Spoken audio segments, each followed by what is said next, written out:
우리의 모든 필요를 채우시는 하나님 아버지의 은혜가 여러분 가운데 함께 하시기를 예수님의 이름으로 축복합니다. 우리의 인생 여정 속에서 나의 필요를 채우는 것을 넘어서서 우리의 필요를 채우는 통로되는 삶이 우리의 삶의 이야기가 될 것입니다. 그 가운데 하나님께서 우리에게 주신 보람이 뭔지, 누군가에게 기여하는 삶의 가치가 무엇인지 우리는 함께 체험하며 살게 될 것입니다.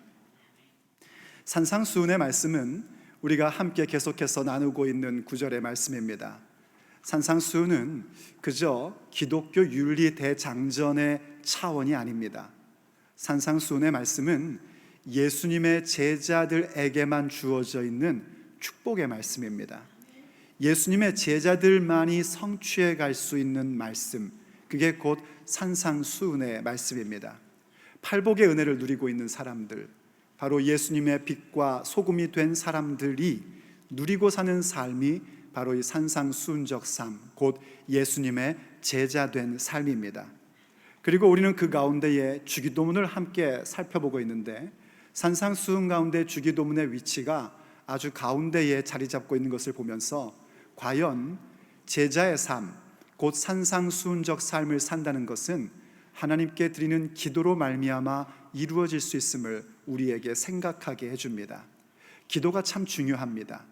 기도 없이는 주의 말씀을 이루어 갈 수가 없습니다.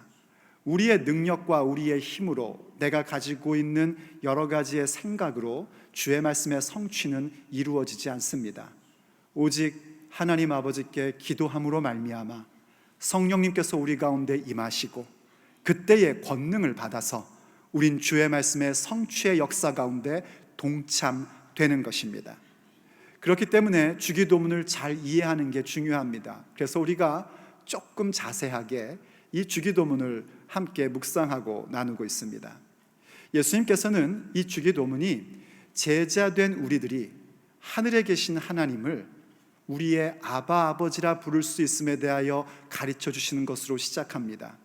하늘에 계신 우리 아버지여, 그렇게 우리가 하나님을 부를 수 있는 권세를 가지고 있습니다. 그때에 하나님을 아버지라 부르는 자들은 그 삶의 목적이 달라집니다. 그래서 그 목적이 무엇인지를 가르쳐 주면서 그 목적을 기도하라고 말씀하십니다. 곧 아버지의 이름, 아버지의 나라, 아버지의 뜻이 우리 가운데 성취되는 것을 삶의 목적으로 삼고, 그 목적을 위해서 주 앞에 결단하며 우리의 결단만으로는 되지 않기에 하나님 아버지의 도우심을 구하라고 우리에게 이렇게 기도하라고 가르쳐 주신 것입니다. 그리고 이어서 계속하여 가르쳐 주시는 기도의 내용은 한마디로 얘기하면 삶의 방식에 대한 것입니다. 어떤 라이프 스타일을 가질 것인가에 대하여 가르쳐 주시고 그것을 기도하라 하십니다. 왜냐하면 우리에게 가르쳐 주신 삶의 목적은 추상적이거나 관념적인 것이 아니라 우리의 삶에 실제로 현실에서 이루어 가야 할 일들이기 때문입니다. 삶의 목적, 하나님께서 주신 삶의 목적을 우리의 삶에서 현실적으로, 실제적으로 이루려면 우리의 삶의 방식에 변화가 있어야 됩니다. 라이프 스타일의 변화 없이는 결코 그 목적을 성취하는 삶이라는 것은 있을 수 없고, 그것은 농담에 불과합니다. 그래서 주님께서 우리에게 어떤 삶의 방식을 가져야 될지, 우리가 변화받고 싶어하는 라이프 스타일은 무엇인지를 가르쳐 주시는데, 그것은 곧 오늘의 양식을 구하는 것이고, 용서함, 유혹에 빠지지 않음, 그리고 죄 가운데서 구출받음에 대한 부분으로 말씀해 주고 계십니다. 오늘은 그 가운데에 바로 양식에 대한 기도입니다. 오늘 우리에게 일용할 양식을 주시옵고, 이 기도를 드림으로써 우리는 우리의 생활 방식, 그 라이프 스타일의 변화를 주님 앞에 결단하고 그 도우심을 구하는 자들이 되어야 합니다. 어떤 분들은 그런 얘기를 합니다. 서구 사회에 살고 있는 사람들, 발전한 국가에 살고 있는 사람들이 일용할 양식을 구하는 것은 그저 형식적인 기도에 불과하다라고 이야기를 합니다. 왜냐하면 미국에 생활을 하는 사람들, 또 한국에서 살고 있는 사람들 모두 다 일용할 양식보다는 더 많은 것을 갖고 있기 때문입니다. 한 달치 양식, 1년치 양식, 어떤 경우에는 더 많은 횟수의 양식을 우리가 갖고 있기 때문에 그런 이야기를 하는 겁니다. 그래서 어떤 분들은 그렇게 얘기를 합니다. 여기 일용할 양식이라는 것은 그저 영적인 양식을 구하는 것일 것이다 라고 이야기를 합니다. 2세기, 3세기의 교부들도 그렇게 이야기를 했었습니다. 이건 영적인 양식을 구하는 것이다 라고 그렇게 얘기를 했었습니다. 하지만 성경학자들이 여러 가지 연구를 통해서 예수님이 사용하신 이 양식이라는 단어는 단순히 영적인 양식의 차원 정도가 아니라는 사실을 발견하게 됩니다. 여러 거대 문헌 속에서 예수님 사용하신 단어가 다른 데 나오는 것이 아니라 시장에 쇼핑하러 갈 때에 그 리스트 목록, 그때 그 목록에 해당되는 단어임을 발견하게 된 겁니다. 그러므로 이 양식을 구한다는 것은 영적인 양식을 구하는 것부터의 시작이 아니라 우리의 육체의 날들 가운데 필요를 구하는 기도임을 알게끔 해줍니다. 하나님께서는 우리의 필요를 구하도록 그렇게 가르쳐 주시고 그 필요에 대해서 간구할 것을 말씀해 줍니다. 우리가 이 기도를 배우는 것이 중요합니다. 왜냐하면 일상의 필요를 주님 앞에 간구하고 기도하는 것을 통하여 우린 더욱더 예수님의 제자된 삶으로 들어가게끔 되기 때문입니다. 그렇다면 과연 오늘 우리에게 일용할 양식을 주시옵고 라는 기도는 우리로 하여금 어떤 간구와 어떤 결단을 요구하는 기도일까요? 오늘 우리가 함께 듣고자 하는 하나님의 메시지입니다.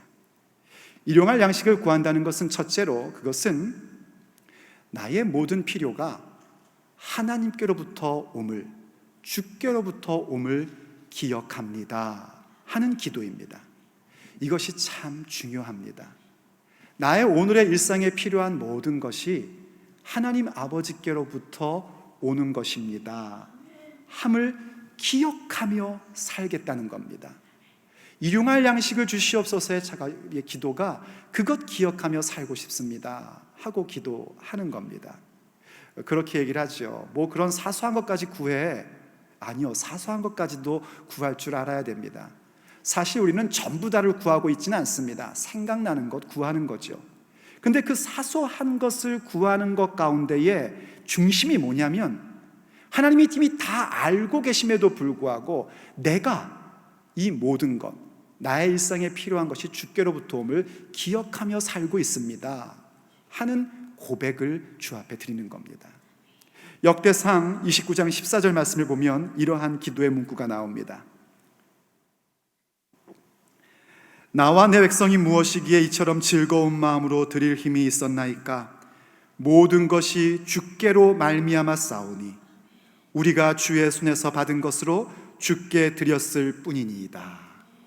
다윗 임금의 기도입니다. 다윗이 성전을 건축하기 위하여 준비한 물건을 하나님께 헌물할 때에, 헌금할 때에 드린 기도입니다. 아시다시피 하나님의 성전은 그 아들 솔로몬이 지었습니다.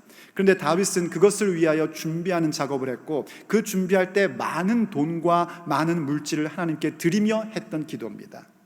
우리가 도대체 누구한테 아버지께 이렇게 드릴 수 있는 힘이 있었습니까? 하면서 하는 얘기가 모든 것이 주께로 말미암아 싸우니 주님의 것을 주께 돌려드리는 것뿐입니다. 내가 이렇게 많이 드렸잖아요가 아니라 주님께로부터 온 것을 다시 돌려드리는 것뿐입니다 하는 고백을 다윗이 한 것입니다. 이 고백은 그냥 일어난 것은 아닙니다. 이 고백을 하기까지 다윗의 인생에는 광야라는 시절을 보내고 있었습니다. 10년의 세월 동안에 광야 가운데서 살고 있었습니다. 그 광야 가운데 어떻게 살았을까요? 하나님의 공급하시는 은혜로 살아왔었습니다.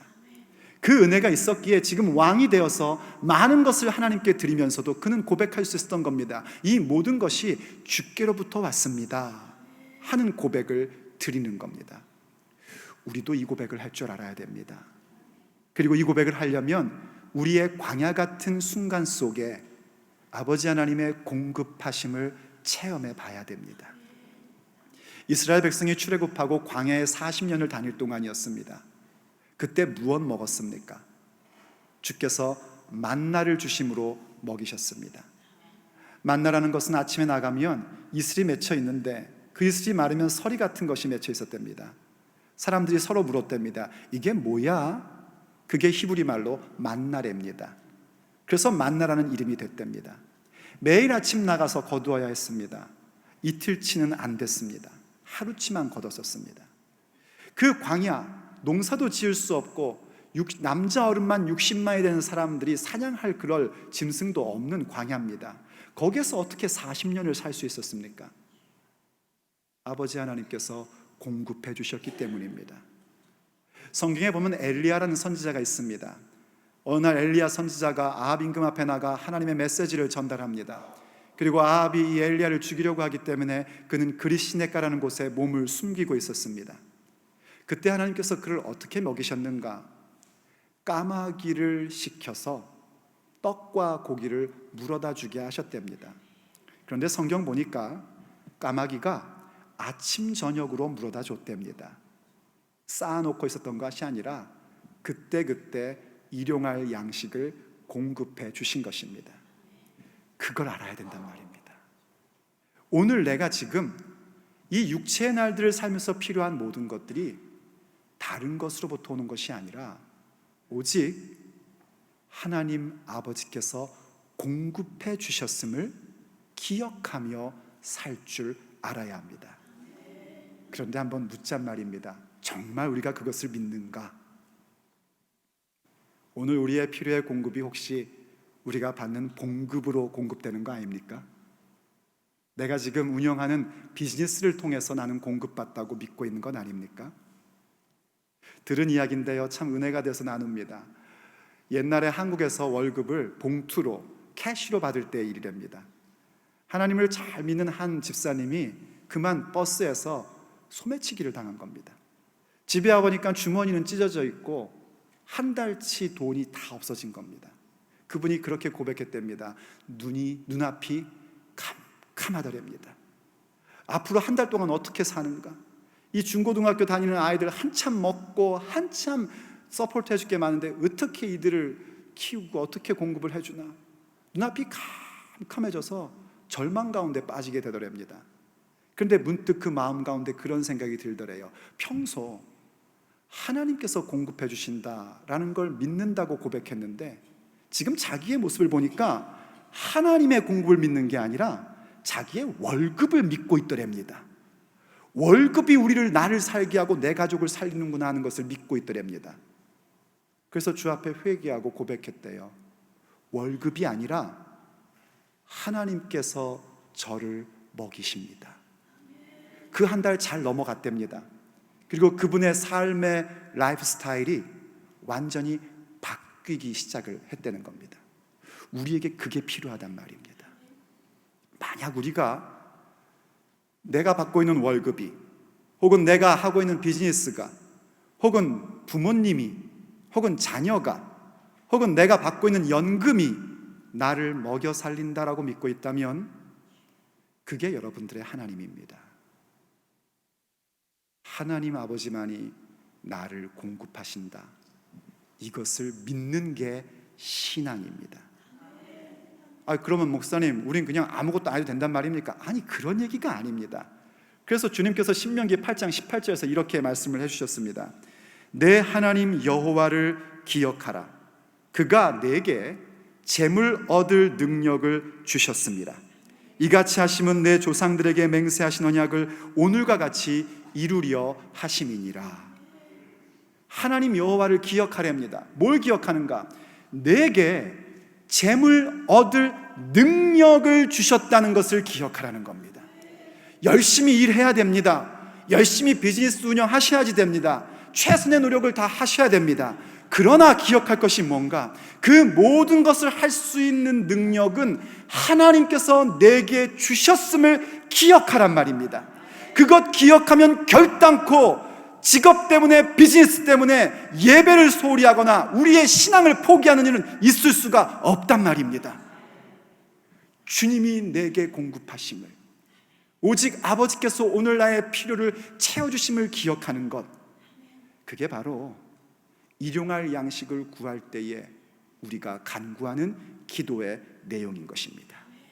둘째로 일용할 양식을 구한다는 것은 그렇기 때문에 오늘 내게 주신 것들에 대하여 만족함을 배웁니다 하고 기도하는 것입니다.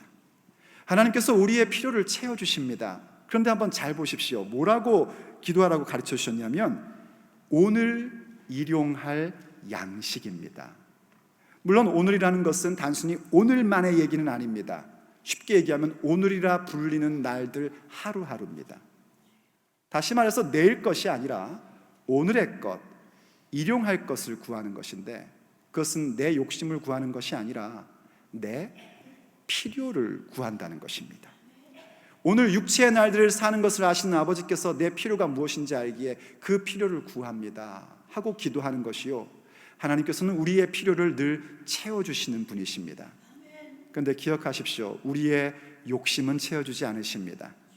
저도 신앙생활하면서 때로는 욕심을 구할 때가 있었습니다. 그런데 하나님께서는 감사하게도 한 번도 그 욕심을 채워주지 않으셨습니다. 그게 은혜입니다. 기분이 나쁘신 표정을 짓지만 그게 은혜입니다. 욕심 채워지면 그때부터 사람이 망가지기 시작합니다. 그래서 늘 하나님께서는 우리의 필요를 채워주십니다. 주께서 내 필요를 채워주셨기에 주신 필요에 대하여 만족함을 배울 줄 알아야 됩니다. 우리는 만족을 모르는 사람들입니다. 그래서 늘 뭔가 집착을 갖게 되고 그 집착 때문에 내 인생이 망가지는 것을 자주 보게 됩니다. 그래서 만족함을 알고 그 만족함을 고백하며 배워가는 것, 그게 일용할 양식 구하는 겁니다. 디모데전서 6장 6절로 8절 말씀 보면 이렇게 우리에게 말씀해 주고 있습니다. 그러나 자족하는 마음이 있으면 경건은 큰 이익이 되느니라. 자족하는 마음, 곧 만족하는 마음인 겁니다. 그게 우리의 경건, 곧 우리가 거룩한 삶을 살고 제자된 삶을 사는 데에 큰 유익을 준다는 겁니다. 그러면서 계속해서 이렇게 말씀하세요. 우리가 세상에 아무것도 가지고 온 것이 없음에 또한 아무것도 가지고 가지 못하리니. 인정이 되십니까? 여기에 부인할 수 있는 사람 아무도 없습니다. 우리 가지고 온 것 아무것도 없습니다. 그리고 천국 갈 때 가져갈 수 있는 거 아무것도 없습니다. 지옥 갈 때도 가져갈 수 있는 거 아무것도 없습니다. 우린 세상을 떠날 때 가져갈 수 있는 것이 한 개도 없습니다. 그래서 계속해서 우리에게 이렇게 말씀하십니다. 8절, 우리가 먹을 것과 입을 것이 있은즉 족한 줄로 알 것이니라. 먹을 것 있고 입을 것 있으면 족한 줄 알랍니다. 이 말씀도 오해하지 마십시오. 아유, 오늘 먹을 것 있네, 입을 것 있네, 그러니 오늘은 일하지 않고 게으름 피고 살아야지, 이런 얘기가 아닙니다. 만족한다는 건 그런 개념의 얘기가 아닙니다. 오늘 아버지께서 우리에게 먹을 것 주셨습니다. 맞습니까? 오늘 우리에게 입을 것 주셨습니다. 근데 다 주셨네요. 다 입고 계시지 않습니까? 먹을 것 주셨고 입을 것 주셨으면 그것에 대하여 만족함 가운데 감사할 줄 알고 그것 가지고 이제부터 하나님께서 주신 목적을 향하여 나아가라는 것입니다. 내 욕심을 향하여 나아가는 인생 살지 말고 주신 것에 대하여 만족해하면서 감사하면서 아버지의 나라, 아버지의 뜻, 아버지의 이름을 위해서 내 삶을 일궈갈 줄 아는 것으로 나아가라는 것입니다. 그게 만족한 삶입니다. 그때 그 만족이 우리로 하여금 경건을 더욱더 복되게 만들어주고 경건의 열매를 맺게끔 만들어주는 것입니다. 그 목적을 잃어버린 상태에서의 부라는 것은 축복이 아니라 재앙입니다. 목적이 없는 상태에서의 많은 부는 우리를 망가뜨립니다. 어느 날 예수님께서요, 하나님 나라라는 그 귀한 목적에 대해서 말씀을 전하고 계실 때였습니다. 복음을 위해서 살아가는 것이 어떤 자세여야 하고, 복음을 전하다가 업수의 여김을 받거나 문제를 만날 때에 우리가 어떤 태도로 끝까지 복음을 전해야 하는지를 한참 가르쳐 주실 때였습니다. 그 많은 군중 가운데 그런데 갑자기 한 사람이 튀어나와서 얘기를 합니다. 선생님, 우리 형에게 좀 유산을 나누라고 말씀을 해주십시오. 지금 예수님께서 하나님의 나라와 복음에 대한 말씀을 열심히 강론하고 계시는데 이 사람의 머릿속에 뭐밖에 없냐면 형님과 유산을 나눠 가져야 되는데 그걸 못 가져서 화가 난 것밖에 없는 겁니다. 그래서 말씀을 하신 예수님께 중간에 갑자기 툭 하는 말이 유산 좀 나눠주라고 해주세요 하고 그거를 요청합니다. 예수님이 그것 하려고 오셨습니까? 아닙니다. 예수님이 대답하십니다. 누가 나를 너희의 재판장이나 재산 나누는 사람으로 세웠느냐 하고 말씀합니다. 아마 그 사람이 형님과 유산 상속에 대한 문제가 있었던 모양입니다. 누가 유산 갖고 싸웁니까? 오늘 일용할 양식을 구하는 자들은 유산 갖고 싸울 일이 없습니다. 유산 갖고 싸우는 사람들은 충분히 자기의 일용할 양식이 있음에도, 아니 어쩌면 차고 넘침에도 더 갖겠다고 싸우는 겁니다. 형 친구들은 형 편을 들어주고, 동생 친구들은 동생이 유산을 갖도록 위하여 기도해주고, 그러면서 싸우고 있는 겁니다. 주께서 그런 그에게, 또 그리고 많은 군중들에게 이렇게 말씀을 하십니다. 누가복음 12장 15절 말씀입니다. 그들에게 이르시되 삼가 모든 탐심을 물리치라. 사람의 생명이 그 소유에 넉넉한 데 있지 아니하니라 하시고, 탐심을 물리치랍니다. 우리 속에 있는 욕심을 물리치랍니다. 왜냐하면 우리의 생명이, 우리의 삶에 하나님의 목적을 성취하는 것이 그 사람의 소유에 넉넉한 데 있지 않답니다. 이때 넉넉하다라는 말은요, 우리 한국말은 참 좋은 말입니다. 여유가 있다라는 말이죠. 그런데 성경 원문의 의미는 뭐냐면 차고 넘친다는 것입니다. 소유가 차고 넘치는 것으로 우리의 생명 구원이 있는 게 아니란 말입니다. 내 소유가 차고 넘침으로 인하여 하나님 나라의 목적을 이룰 수 있는 것이 아니란 말입니다. 그러면서 이어서 가르쳐 주신 것이 그 유명한 어리석은 부자의 비유였습니다. 한 부자가 밭에 소출이 많아서 그것을 자기의 창고에 쌓아 놓는데 창고가 작더랍니다. 그래서 어떻게 할까 하다가 창고를 허물고 더 큰 창고를 만들었대요. 그리고 그것에 모든 곡식을 꽉 채운 후에 이제는 내가 평안히 쉬고 먹고 마시고 즐거워하겠다라고 혼자 이야기를 했답니다. 그때 하나님께서 그 모습을 보시고 말씀하셨답니다. 어리석은 자여, 어리석은 자입니다. 오늘 내가 내 영혼을 거두어가면 네 모은 것이 누구의 것이 되겠느냐. 확실한 것은 그 사람은 한 톨도 먹지 못합니다. 그러므로 우리가 오늘 내게 주신 것에 대한 만족함을 가질 줄 알아야 합니다. 그리고 목적을 바라볼 수 있어야 됩니다. 만족함이 없으면 주신 목적에 대한 시선이 흐트러집니다. 영적인 만족감을 가질 줄 알아야 주신 비전을 향한 시선이 더욱더 또렷해질 수 있는 겁니다. 그래서 지혜의 사람인 아굴이라는 사람은 그런 고백을 하나님 앞에 드렸었습니다. 나로 가난하게도 마옵시고 부하게도 마옵시고 오직 필요한 양식으로 나를 먹이시옵소서. 왜냐하면 혹 내가 배불러서 하나님을 모른다, 여호와가 누구냐 할까 하며, 혹 내가 배고파서 무언가를 훔치어 내 하나님의 이름을 욕되게 할까 두렵습니다. 이 만족함이라는 걸 모르는 물질은요, 많던 적던 항상 문제가 됩니다. 그래서 우리는 주님이 이미 주신 것에 대한 만족함을 배우면서 아버지 나라의 목적을 향하여 갈 줄 알아야 합니다. 그럼 우리가 한 가지 질문을 던지게 됩니다. 여러분 어떻습니까? 우리 대부분은 다 오늘 일용할 양식보다 좀 더 많은 것을 갖고 있는 사람들입니다. 한 달치를 갖고 있고 1년치도 갖고 있는 사람들입니다. 왜 하나님께서는 우리에게 그렇게 많은 걸 주셨을까요? 우리를 싫어서 버리신 걸까요? 결코 그렇지 않습니다. 성경을 보면 하나님께서 만나를 먹이셨던 것은 이스라엘 광야 40년 동안이었습니다.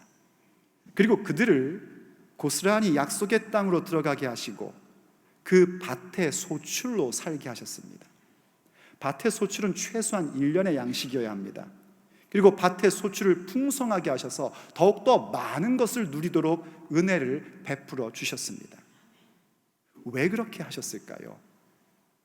그래서 우리는 오늘 배우고 있는 이 기도가 오늘 우리에게 일용할 양식을 주옵시고 하는 그 우리를 볼 줄 알아야 됩니다.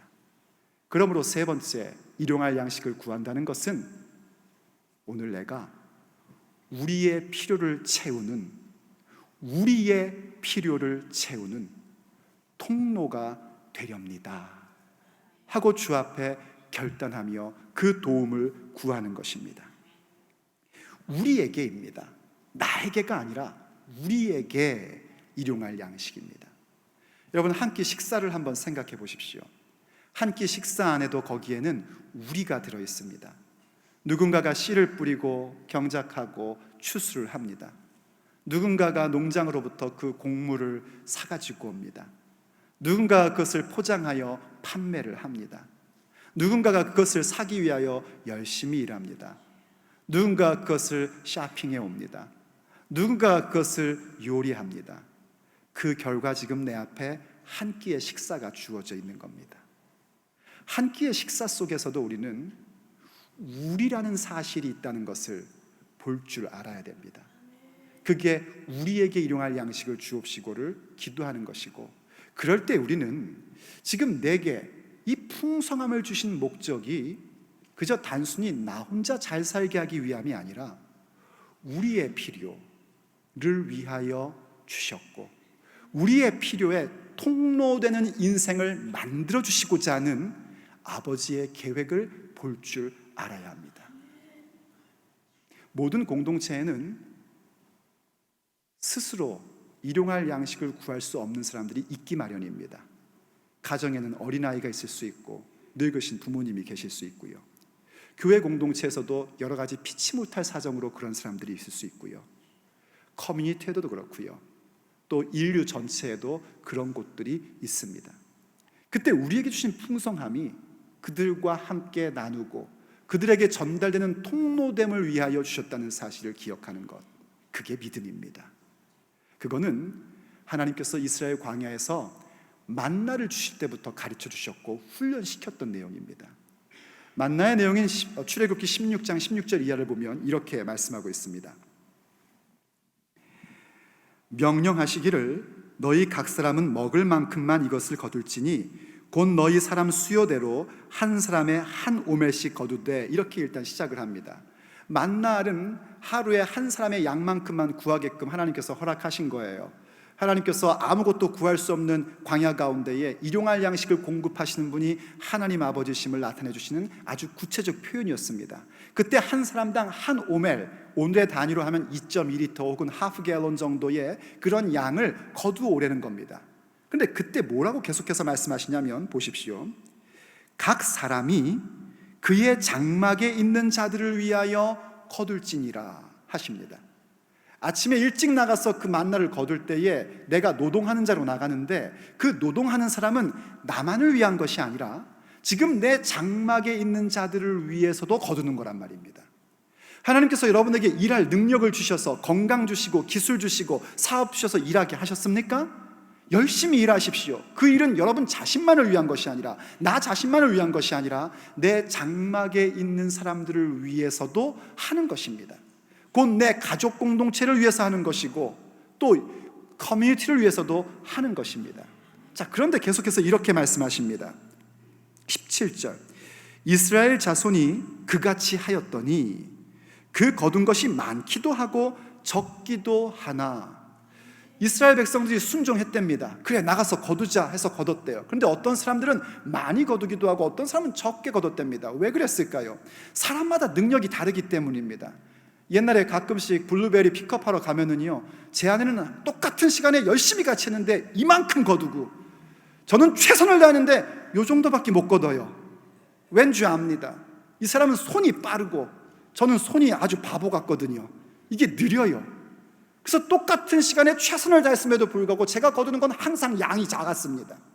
그런 것처럼 우리의 삶 속에서 각각 주신 능력에 따라 어떤 사람은 많이 거두기도 하고 어떤 사람은 적게 거두기도 한단 말입니다. 만나를 거둘 때도 똑같았단 말이에요. 근데 그 다음 말씀이 신비롭습니다. 18절에서 이렇게 말씀합니다.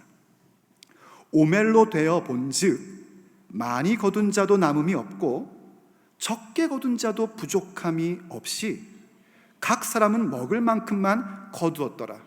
아니 이게 도대체 무슨 얘기입니까? 많이 거뒀으면 많이 남아야지 되고 적게 거뒀으면 모자라야 됩니다.